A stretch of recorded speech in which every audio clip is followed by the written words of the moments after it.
Bom dia, é uma grande alegria estarmos mais uma vez reunidos, mesmo que neste modo online, remoto, mas reunidos para adorar o Senhor e para meditar na sua palavra. Espero que todos estejam bem, com saúde, confortáveis, abençoados em seus lares. E se estivermos passando por sofrimento ou provação, o texto de hoje que vamos observar no Evangelho de Lucas vai nos ajudar, a todos nós que sofremos de alguma forma, a saber o que fazer no meio do sofrimento. E hoje vamos meditar em Lucas 23, do verso 39 ao 43, e o Senhor Jesus Cristo vai nos mostrar, através da sua vida e da sua morte, do seu sofrimento, como nós devemos usar tudo da nossa vida, inclusive nossos momentos de sofrimento, para testemunhar da glória de Deus. Se você que está sofrendo, passa por alguma dificuldade e usa sua dificuldade para a glória de Deus, apresentando o Evangelho do Senhor Jesus Cristo, saiba que você está imitando o exemplo do Senhor. Você está fazendo exatamente aquilo que Deus quer e aquilo que Deus gosta. Por isso, hoje nós vamos meditar na ideia da salvação no meio da morte. A salvação no meio da morte sintetiza muito bem uma das histórias mais conhecidas da Bíblia, a história do ladrão na cruz. Somente o Evangelho de Lucas registra essa história. E ela está exatamente no meio da crucificação, do episódio chamado a crucificação do Senhor Jesus Cristo. Domingo passado observamos que o Senhor Jesus foi crucificado e foi terrível o modo em que o Senhor Jesus foi crucificado. Mas Jesus ainda não morreu na cruz, dentro do nosso estudo do Evangelho de Lucas. Isso acontecerá no próximo parágrafo, no próximo texto. Se Deus quiser, próximo domingo estaremos observando. Mas entre a crucificação e a morte de Jesus, no meio, está esse episódio. O episódio de um ladrão. Um ladrão que foi pregado na cruz ao lado do Senhor Jesus Cristo, e a conversão desse bandido, deste malfeitor. O texto foca a ideia de que ele é um ladrão, mas vamos observar que ele era muito mais do que somente um ladrão, alguém que furtou, e vamos perceber o terrível caráter deste bandido e a grandeza da maravilhosa graça de Deus, que no momento mais ímpar, o clímax da Bíblia, o Filho de Deus, o Filho do homem, o Messias, o Salvador, sendo crucificado, Deus, o autor da Bíblia, ele dá destaque à salvação de um bandido, de um criminoso, de um ladrão. Todo o sofrimento que Jesus estava passando, nesse texto, por incrível que pareça, ele ficou um pouco diminuído para que se percebesse o tamanho da graça de Deus na salvação de um bandido. Jesus é o personagem principal dos evangelhos e, obviamente, aqui da cruz, da crucificação, Jesus é o personagem principal, ele é Deus e deve receber toda a glória. Mas nesse momento, Jesus foi glorificado pela atuação de um personagem inusitado que aparece aqui, que é exatamente um desses bandidos crucificados.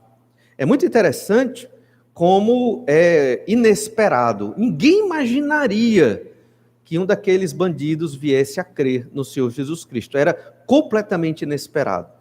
Às vezes nós olhamos para certas pessoas ao nosso redor e não imaginamos que elas venham a crer em Jesus. São pessoas tão ruins aos nossos olhos, são pessoas tão pecadoras, tão terríveis, parece que são pecadores mais pecadores. A gente sabe que todos somos pecadores diante do Senhor, mas parece que alguns são mais.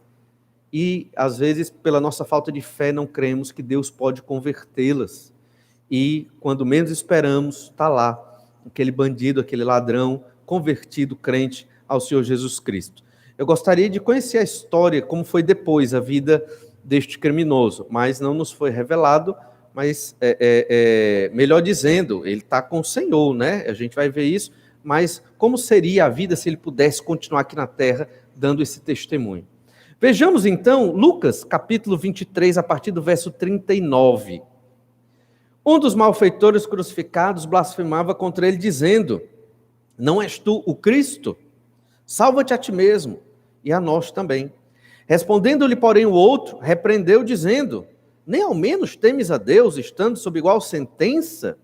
Nós, na verdade, com justiça, porque recebemos o castigo que os nossos atos merecem.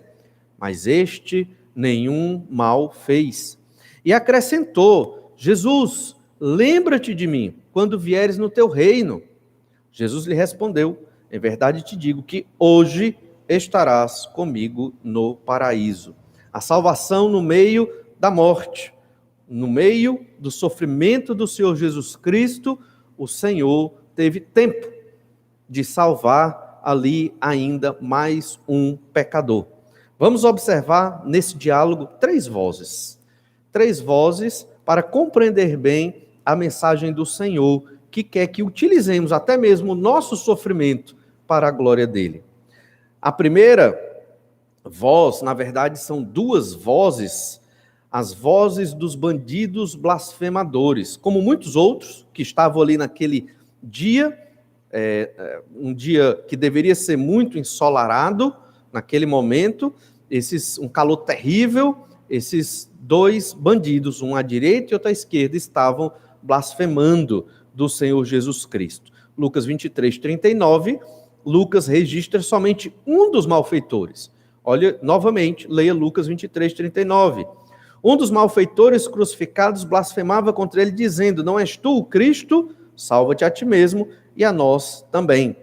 Lembre-se, Jesus estava pregado na cruz, já havia recebido o açoite romano, já havia sido esmurrado, esbofeteado, e agora, na cruz, seus ossos desconjuntados, os cravos perfurando seus punhos e o calcanhar de Aquiles segurando ali os seus pés.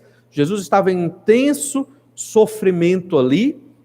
Lembre-se que o movimento para respirar na cruz era muito difícil, ele se apoiava nos pés para poder subir e conseguir respirar, mas lembre-se, as costas do Senhor Jesus estavam dilaceradas pelo chicote romano, chamado açoite romano, então doía muito mais ainda, e Jesus ali estava sofrendo no meio daqueles dois bandidos, que muito provavelmente também estavam sendo crucificados à semelhança de Jesus, com cravos e perfurações nos tornozelos ou no calcanhar de Aquiles ali. A principal blasfêmia, tanto esses bandidos estavam lançando sobre Jesus, e outros também lançaram, os sacerdotes, o povo judeu de Jerusalém, os soldados romanos, todos estavam repetindo a mesma blasfêmia. Lucas 23, 35 nos conta.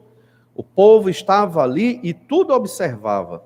Também as autoridades zombavam e diziam: salvou a outros, a si mesmo se salve, se é de fato o Cristo de Deus, o escolhido. A zombaria era essa. Se você diz que é o Messias, o Cristo, então se salve.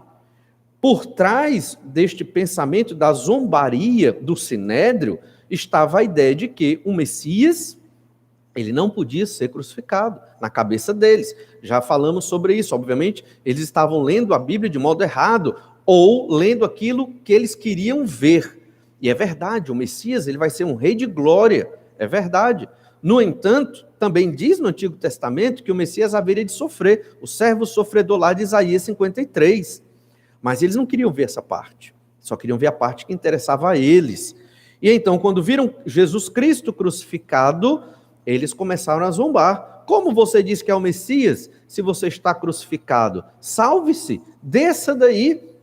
E até poderia ter sido, obviamente não foi, porque Jesus estava muito bem firme no seu propósito de glorificar a Deus na morte, na cruz, mas poderia bem ter sido uma tentação na vida de Jesus, para que ele descesse dali. Mas, obviamente, Jesus jamais pensou nisso, jamais pensou em evitar o seu destino na cruz, a vontade de Deus para a sua vida.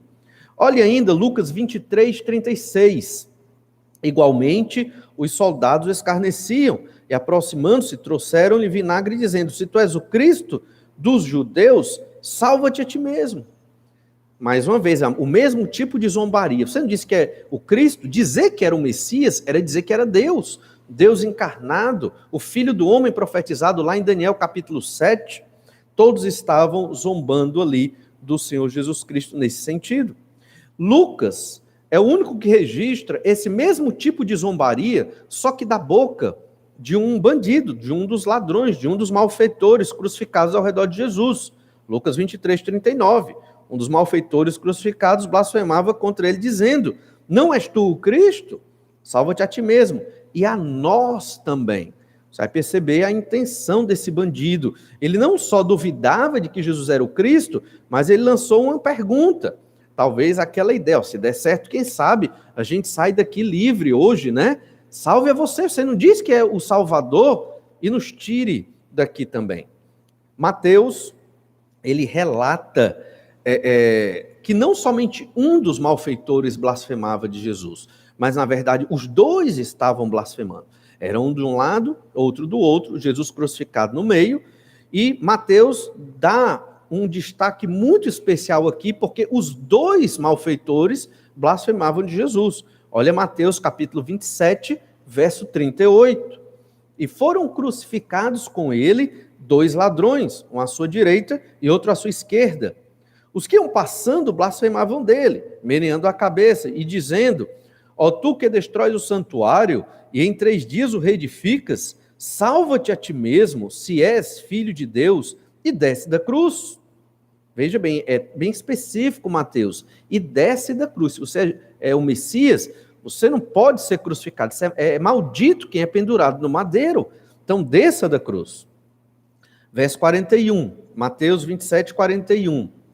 De igual modo, os principais sacerdotes com os escribas e anciãos, escarnecendo, diziam: salvou os outros, a si mesmo não pode salvar-se. É rei de Israel, desça da cruz e creremos nele. Olha, vamos crer em você, mas mostre que você é o Messias, desça da cruz. Você não salvou tanta gente? Como é que você não tem poder para se salvar? Então, os judeus, as autoridades judaicas, o sinédrio, os sacerdotes, eles estavam colocando Jesus até um argumento muito lógico, né? Se você salvou a tantos, ressuscitou mortos, acabou de ressuscitar Lázaro, como você não pode descer da cruz? Ou seja, você é um mentiroso, você não é quem diz ser. Esse era o insulto, essa era a blasfêmia, e Jesus Cristo morrendo ali pelos pecados dos homens. Então, no verso 43, confiou em Deus, pois venha livrá-lo agora, se de fato lhe quer bem, porque disse: sou filho de Deus. E os 2 bandidos, ouvindo essas acusações e blasfêmias e zombaria contra Jesus, de todos os lados, eles aproveitaram e zombaram também. E os mesmos, verso 44, e os mesmos impropérios lhe diziam também os ladrões que haviam sido crucificados com ele. Então, de todos os lados, Jesus estava sendo zombado. Mas os zombadores, os blasfemos, eles estavam muito confortáveis. O sinédrio certamente deu uma descansada depois de condenar Jesus, para poder participar da crucificação do Senhor Jesus Cristo ali. O povo também, estava todo mundo com saúde, provavelmente fazendo vivendo na sua vida ali, seus afazeres. Mas os 2 malfeitores estavam crucificados. Eles também estavam com dificuldade de respirar. Eles também estavam sangrando bastante. Os cravos nos pulsos e no calcanhar ou no tendão de Aquiles, ali sustentando o corpo deles. Estavam crucificados junto com Jesus ali, um de um lado e outro do outro. Veja o quão eram maus esses 2 bandidos. Por quê? Porque mesmo morrendo, eles encontraram energia para zombar de Jesus. Ou seja, esses 2 eram da pior espécie. Eles estavam sendo crucificados ali, certamente porque cometeram muitos crimes. E há uma lógica aqui. 3 cruzes. Jesus, ele veio para ser crucificado, digamos, em cima da hora. Já havia uma pessoa destinada àquela cruz que Jesus estava pregado. Era Barrabás, provavelmente. Provavelmente. Tudo indica que esses 2 bandidos eram da gangue de Barrabás, eram cúmplices de Barrabás, ou eram do mesmo nível de periculosidade, de crimes que Barrabás fez. Então, Barrabás, ele não era um bandido qualquer, ele era um assassino ele causava dissensão na cidade, ele também furtava, cometeu muitos erros. Obviamente não foi um erro isolado, certamente Barrabás tinha um histórico de crimes, uma lista criminosa enorme. Esses dois bandidos, por estarem crucificados ao lado de Barrabás, se Barrabás tivesse sido crucificado, eles também tinham o mesmo nível de periculosidade, tudo indica. Só que Barrabás foi perdoado dos seus crimes para que Jesus fosse crucificado ali na cruz, no lugar daquele bandido.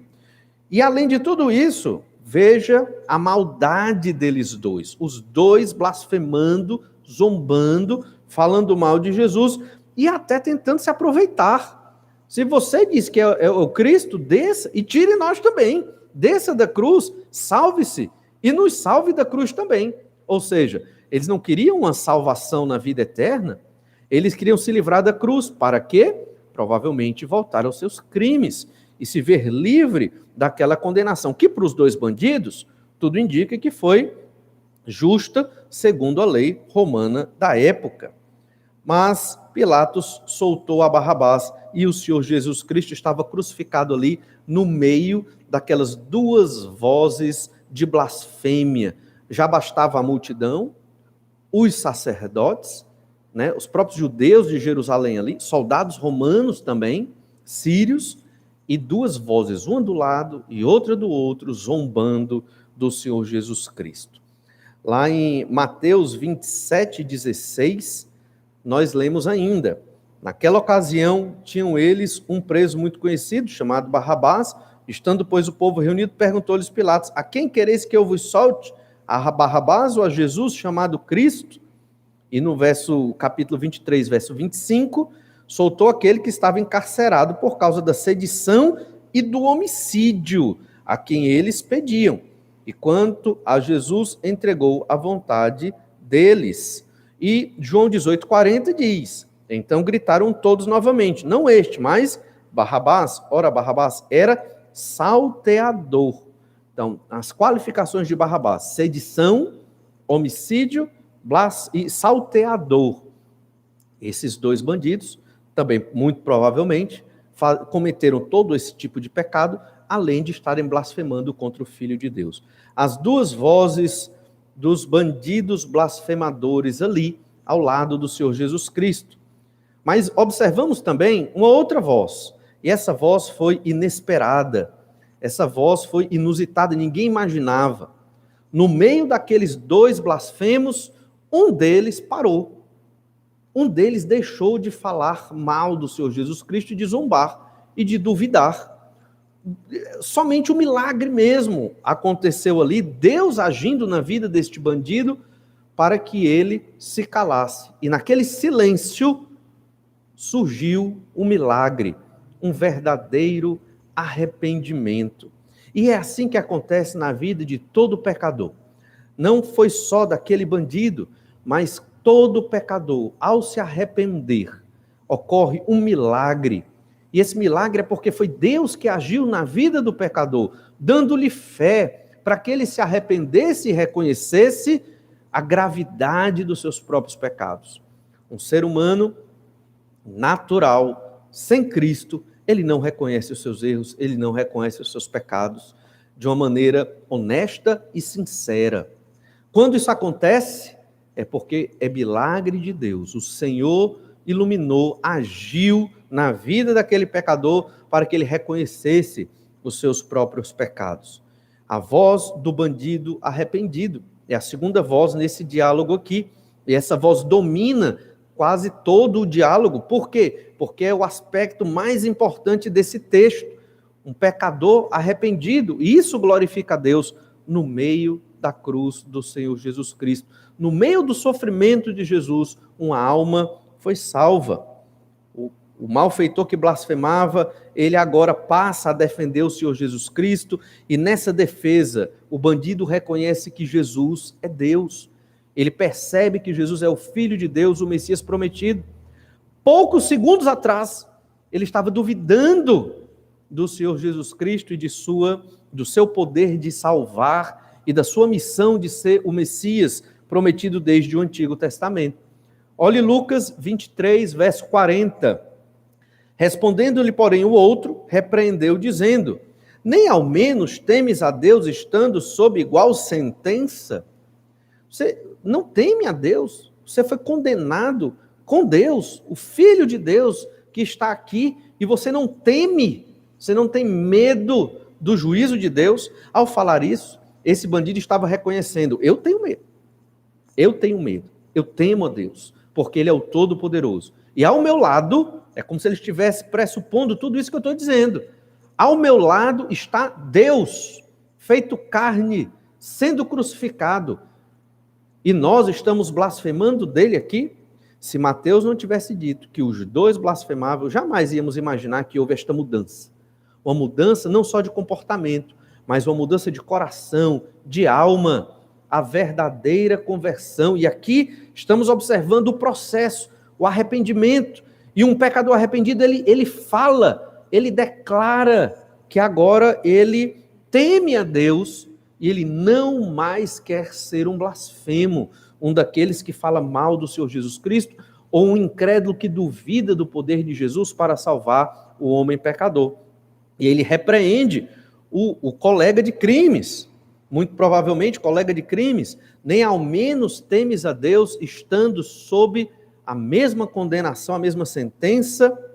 Observe que, logo em seguida, o outro havia dito: salva-te a ti mesmo, e a nós também.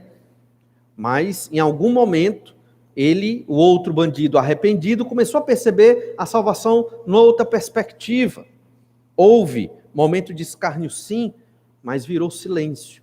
E o silêncio virou arrependimento. Imagine aquele bandido na cruz, se calou enquanto o outro continuava blasfemando, e o Espírito trabalhou na vida dele, e ele realmente percebeu que Jesus era Deus. No verso 41, este bandido, que está se arrependendo aqui no processo do arrependimento, ele reconhece o pecado dele. Isso é fundamental para qualquer conversão, é reconhecer o seu próprio pecado. E isso eu não posso fazer por ninguém, nem você pode fazer por ninguém. Isso acontece quando o próprio pecador, ele percebe, iluminado pelo Espírito Santo de Deus, a gravidade e o tamanho do seu pecado. Olhe Lucas 23, 41. Nós, na verdade, com justiça, porque recebemos o castigo que os nossos atos merecem, mas este nenhum mal fez. Nesta declaração, ele reconhece os seus próprios pecados e reconhece a inocência do Senhor Jesus, que o Senhor Jesus Cristo é Deus e que está sendo crucificado injustamente. Talvez esse bandido conseguiu ouvir algo do que os soldados romanos falavam quando estavam levando Jesus para ser crucificado. Muito provavelmente os três foram crucificados ali ao mesmo tempo, e ele, observando tudo isso, mesmo tendo blasfemado de Jesus há pouco tempo, ele reconhece o seu próprio pecado. Nós não precisamos argumentar e convencer ninguém do seu próprio pecado. Quem faz isso é o Espírito Santo de Deus. A nossa função como igreja do Senhor Jesus Cristo é pregar o evangelho ao perdido. Pregue o evangelho com amor. Anuncie a mensagem de salvação, de que Jesus é o caminho, de que Jesus morreu numa cruz para livrar o pecador da condenação dos seus próprios pecados. E o resto quem faz é o Espírito Santo de Deus. Não sei se você se recorda, acredito que sim.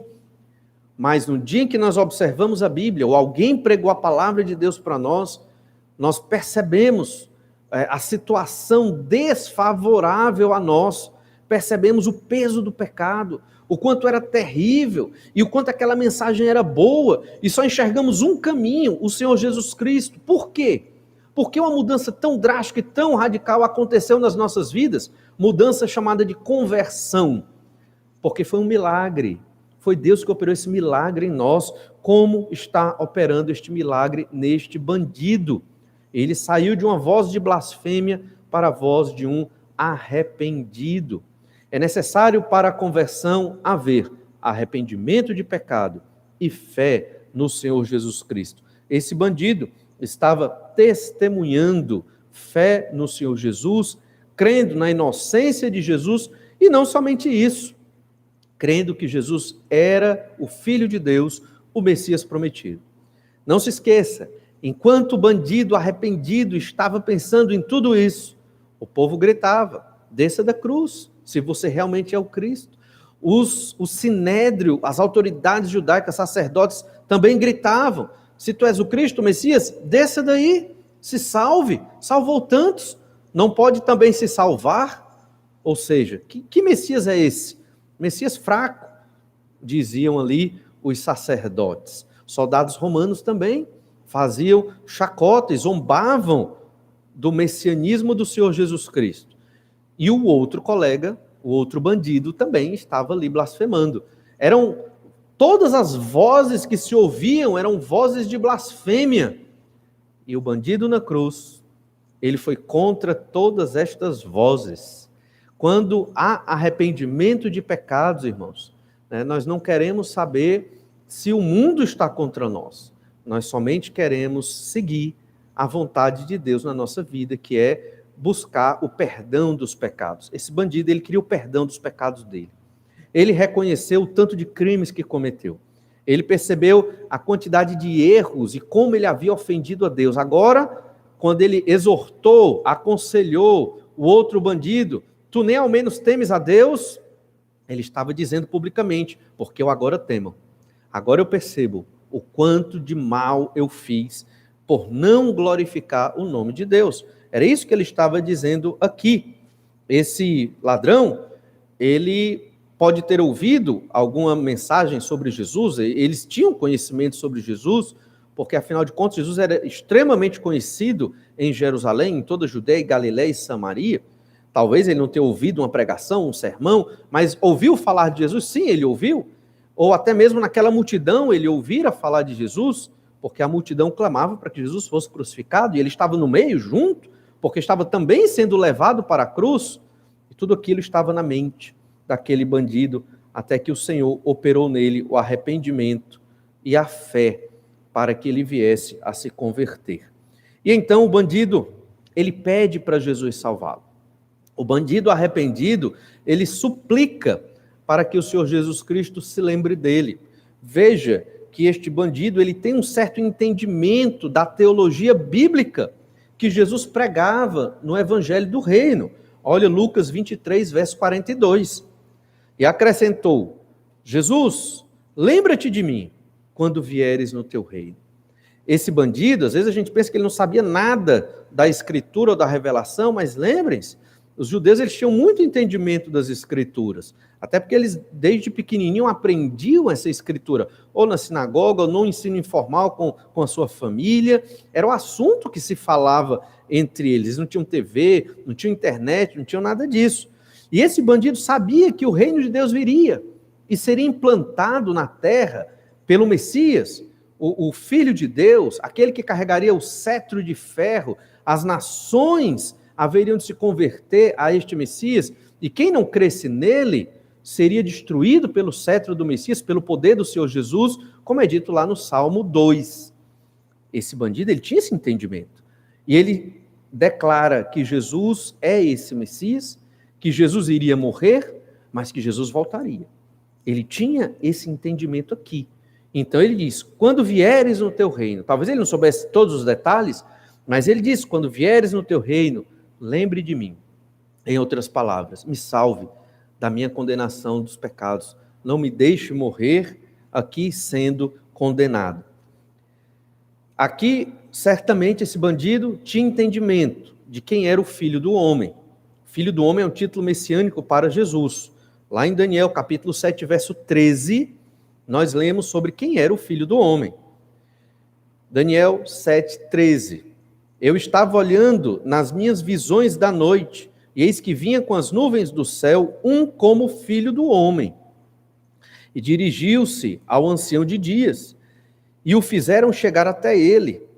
Foi-lhe dado domínio e glória e reino, para que os povos, nações e homens de todas as línguas o servissem.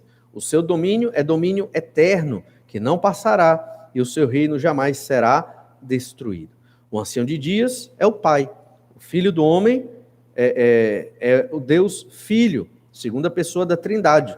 E a lógica aqui é que o Pai passaria o domínio para o Filho, e o Filho irá reinar em glória né, nesta terra, sobre toda a criação, para todo sempre. O seu domínio não vai acabar. Essa mensagem, de uma visão que Daniel teve, os judeus a conheciam muito bem, eles aguardavam o reino de Deus, como nós também estamos aguardando, só que nós cremos que Jesus é o Messias que chegou e já iniciou, né, já começou a implantar esse reino, mas não terminou, não consumou. O sacrifício, sim, foi completo na cruz, tudo necessário para a nossa salvação, mas ainda pecamos, o mundo ainda está corrompido pelo pecado. Quando Jesus voltar, então o Senhor porá fim aos pecados dos homens, os que creram em Jesus, ressurreição, vida eterna com Deus nesta terra, e toda a terra será transformada. Os que não creram no Senhor Jesus, escolheram seu próprio pecado, escolheram não glorificar a Deus, condenação eterna, inferno de fogo, longe de Deus, não há mais nenhum tipo de esperança ali. A voz do bandido arrependido, este ladrão creu no Senhor Jesus, contra qualquer expectativa possível. Muito provavelmente, se não conhecêssemos essa história, jamais imaginaríamos que aquele bandido iria se converter ali. Por isso, não despreze nenhum pecador quando você tiver a oportunidade de pregar o evangelho. Às vezes, até um bêbado.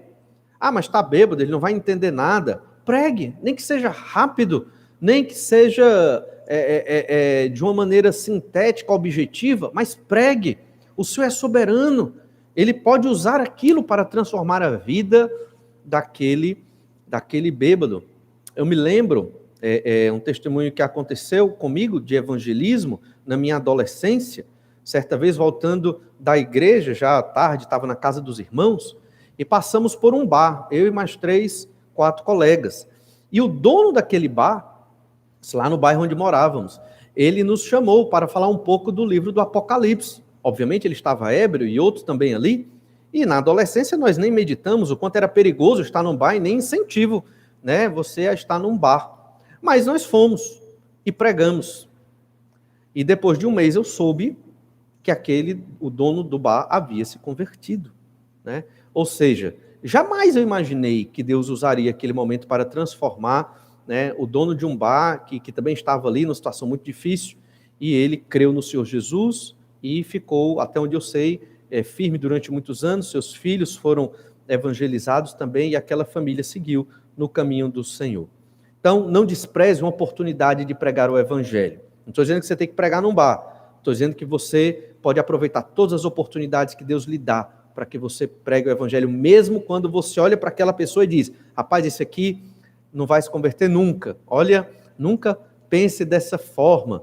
Veja o arrependimento do bandido. E neste diálogo, é a voz do bandido arrependido. Vimos as vozes dos 2 bandidos blasfemos, uma delas se converte numa voz de arrependimento. E no verso 43, a voz do Salvador Jesus, o Senhor Jesus responde àquele bandido, ele suplica: Senhor, lembra-te de mim quando vieres no teu reino. E Jesus responde, verso 43, Jesus lhe respondeu: em verdade te digo que hoje estarás comigo no paraíso. Em verdade é uma expressão que diz certamente, certamente hoje você estará comigo no paraíso.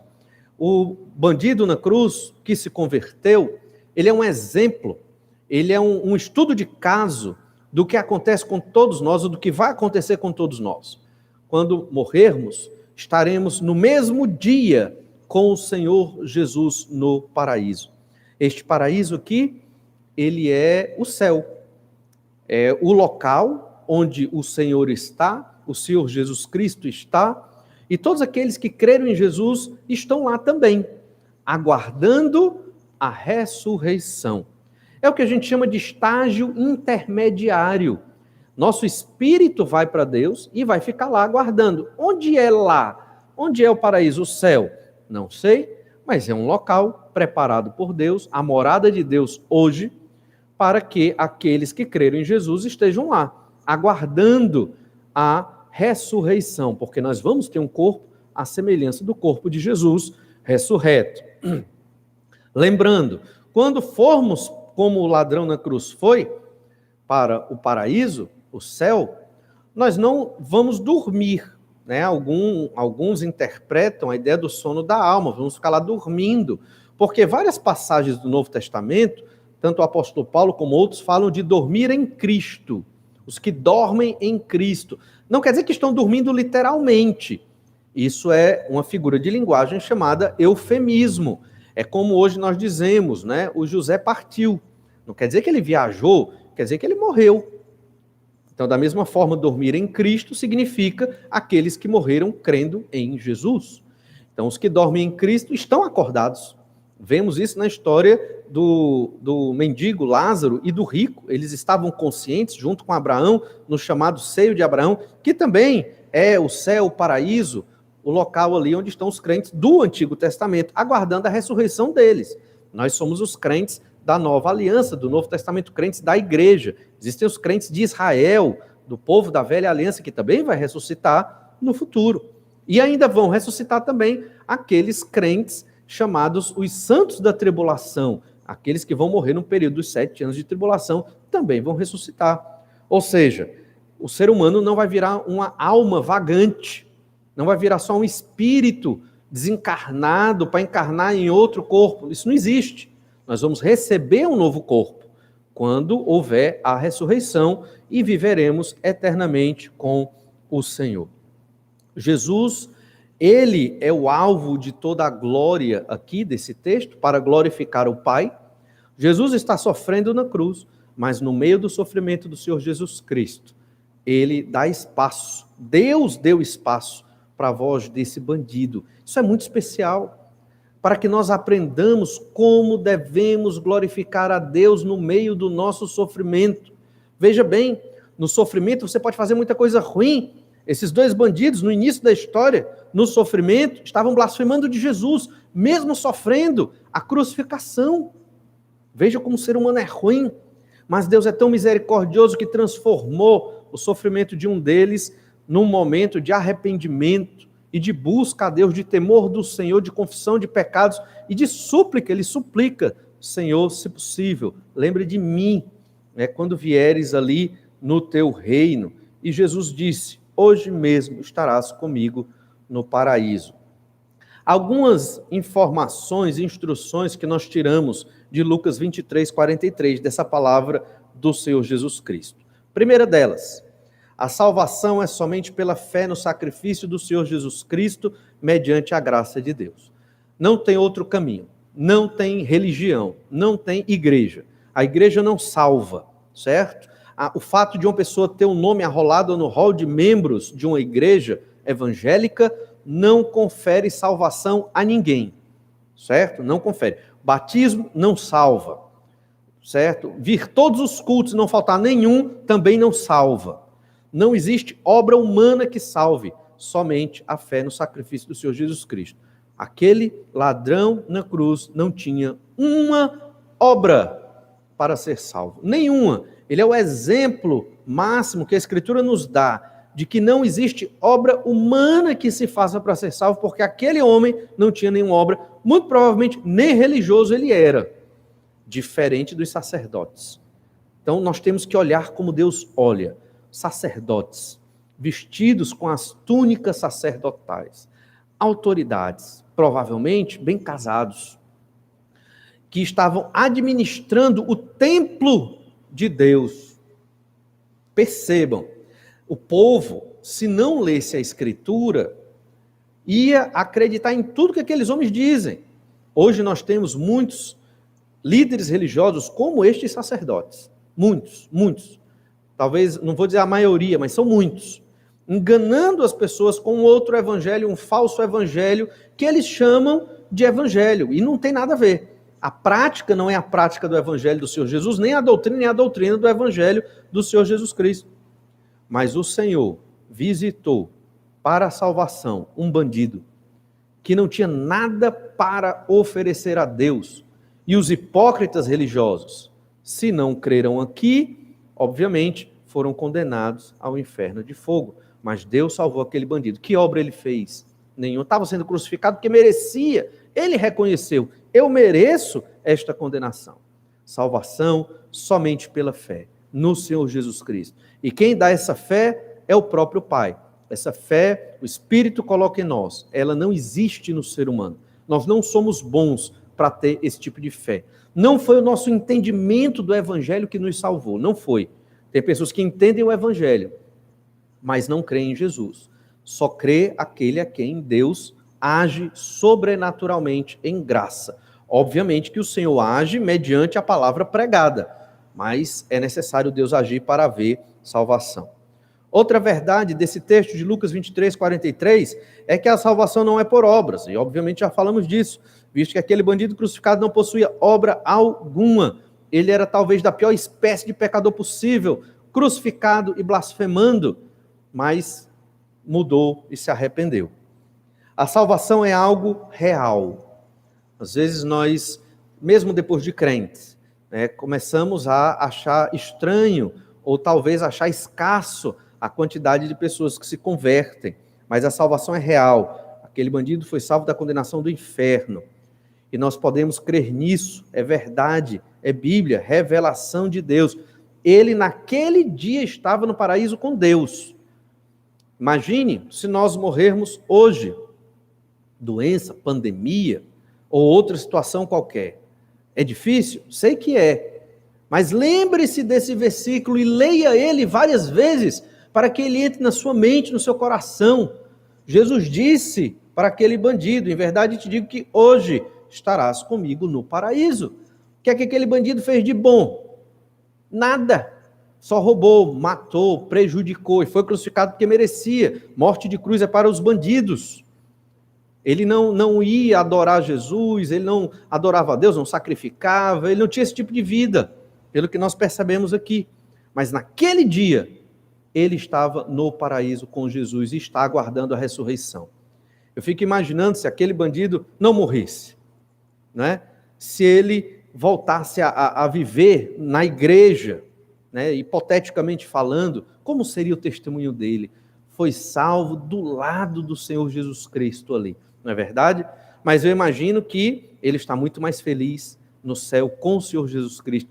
Imagine ele, o primeiro a ser salvo após a crucificação. Que privilégio dado para um bandido, um criminoso. Não era nem missionário, não era um missionário, não era um homem de Deus, um criminoso que não fez uma obra sequer, exceto a própria conversão aqui, que foi Deus que operou na vida dele. Nada ele fez em terra para a glória de Deus. E Deus foi tão maravilhoso que essa história podia não ter sido registrada na Bíblia. Deus podia não ter revelado, como muitas outras histórias de conversão que aconteceram naquela época. Muitas não foram registradas porque não cabia tudo, não coube tudo, obviamente. Deus selecionou o que era importante para a glória dele, para a nossa conversão. Mas Deus quis registrar essa história para que a conversão daquele bandido mostrasse para nós o tamanho da graça de Deus, do amor do Senhor Jesus Cristo. Usemos o nosso sofrimento para a glória de Deus. Mas perceba, em nenhum momento, esse bandido, esse ladrão, ele está exaltando a ele mesmo, ou ao seu sofrimento. Em nenhum momento. Temos que ter muito cuidado, porque no nosso sofrimento, nós podemos exaltar mais o nosso sofrimento e o nosso nome do que o nome de Deus. Às vezes, falar menos é dizer mais, através da nossa atitude de vida. Esse bandido falou pouco, até porque tinha dificuldade aqui na respiração, enquanto estava crucificado, exaltou mais a Deus do que o próprio sofrimento dele, estava crucificado, e reconheceu o quanto era pecador. Se queremos glorificar a Deus, uma das melhores formas é reconhecer o quanto somos pecadores. Às vezes, através de um sofrimento, nós podemos encobrir o quanto nós somos pecadores. Reconheçamos os nossos pecados, já reconhecemos para a conversão, mas é necessário sempre reconhecer, confessar, nos arrepender dos nossos pecados diariamente, constantemente. Jesus garantiu: hoje você estará comigo no paraíso. A salvação é real. Nós, crentes em Jesus, não precisamos temer a morte, porque naquele mesmo dia nós estaremos com o Senhor Jesus Cristo. Sei que ficamos tristes, vamos ficar distante dos nossos familiares, eles vão sofrer, e quem fica aqui é quem sofre.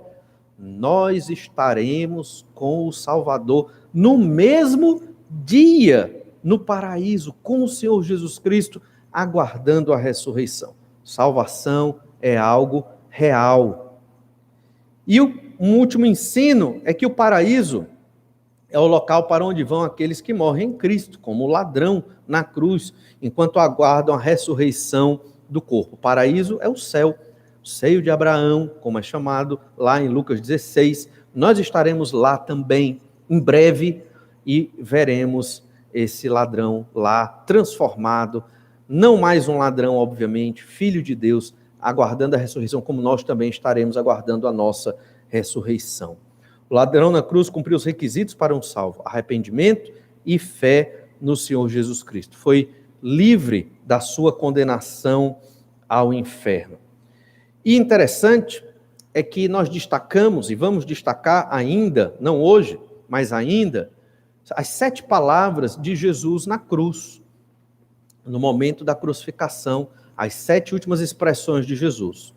Essa expressão do verso 43 é a segunda. Em verdade te digo que hoje estarás comigo no paraíso. É a segunda fala de Jesus na cruz. Jesus estava muito mal, muito machucado, e ele, obviamente, não conseguia falar muito naquele momento na cruz, mas esta foi a segunda. Sabe qual foi a primeira expressão do Senhor Jesus Cristo, já pregado na cruz? É dita lá em Lucas, capítulo 23, verso 33.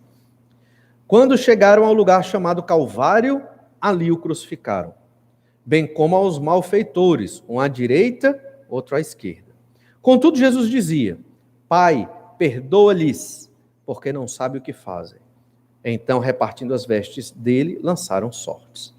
Veja que sempre Lucas está preparando para a história do ladrão na cruz, porque ele vai falando já no verso 33 que haviam 2 bandidos crucificados, um à direita e outro à esquerda.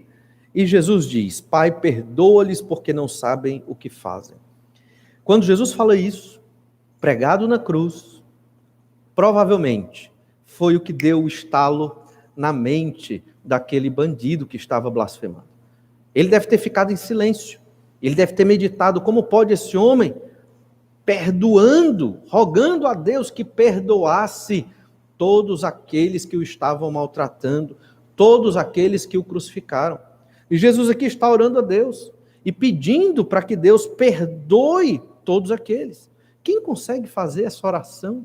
Qual ser humano consegue pedir para que Deus perdoe aqueles que o estão matando, zombando, humilhando, cuspiram, bateram, o crucificaram? E a primeira palavra de Jesus na cruz, já crucificado, registrada nos evangelhos, é esta: Pai, perdoa-lhes porque não sabem o que fazem. O amor de Cristo foi tão grande aqui, a graça de Deus ficou tão registrada, tão expressa, que uma das vozes de blasfêmia dos bandidos se calou. Ele fez silêncio. O Espírito certamente começou a agir na vida dele, e ele começou a refletir: que homem é esse que perdoa os que estão matando? Que homem é esse? Ele não é homem comum.